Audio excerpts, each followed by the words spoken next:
السلام علیکم ورحمۃ اللہ وبرکاتہ۔ الحمد للہ رب العالمین والصلاة والسلام علی رسول الکریم صلی اللہ علیہ وسلم۔ میرے محترم دوست اور بھائیوں، آج کل بے چینی بڑھتی جا رہی ہے۔ ہر شخص بے چین نظر آتا ہے۔ سکون کے لیے، راحت کے لیے ہر شخص تڑپ رہا ہے، ہر شخص اس کا متلاشی ہے۔ میرے محترم دوستوں اور بھائیوں، سکون کہاں تلاش کریں؟ راحت کہاں تلاش کریں؟ اطمینان کہاں تلاش کریں؟ اللہ نے قرآن مجید میں ارشاد فرمایا، الا بذکر اللہ تطمئن القلوب، آگاہ ہو جاؤ، خبردار، اللہ کے ذکر میں ہی، اللہ کی یاد میں ہی دلوں کو اطمینان ہے، سکون ہے۔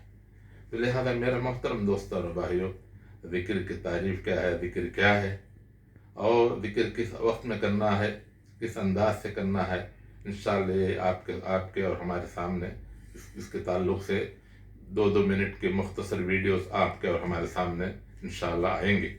آج پہلی جو بات وہ ہے کہ نماز کے بعد کے جو اذکار ہیں اس کا اہتمام کریں۔ نمازیں تو الحمدللہ ہم پڑھ لیتے ہیں، لیکن نماز کے بعد 2-3 منٹ وقت نکال کے نماز کے بعد کے جو اذکار ہیں ان اذکار کا جو ہے اہتمام کریں، اور اسی میں سکون ہے اور راحت ہے۔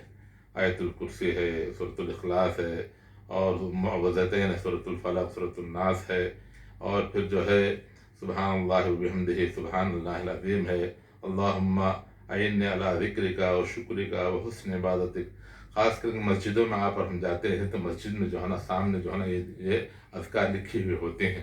تو میرے محترم دوست اور بھائی، ہمیں اور آپ کو چاہیے کہ نمازوں کے فرض نماز کے بعد، خاص کر کے فرض نماز کے بعد اذکار کا اہتمام کریں، اس سے غفلت مت برتیں اور اس سے بے نیازی نہ برتیں، اس سے بے نیاز نہ ہو جائیں۔ کوشش کریں کہ جو ہے نا نماز کے بعد اذکار کا اہتمام کرنے کی کوشش کریں، انشاءاللہ اسی میں آپ کو ہمارے لیے سکون اور راحت ہے۔ اللہ سے دعا کریں کہ اللہ تعالیٰ مجھے اور آپ کو راحت اور سکون کی زندگی عطا فرمائے۔ جزاکم اللہ خیر۔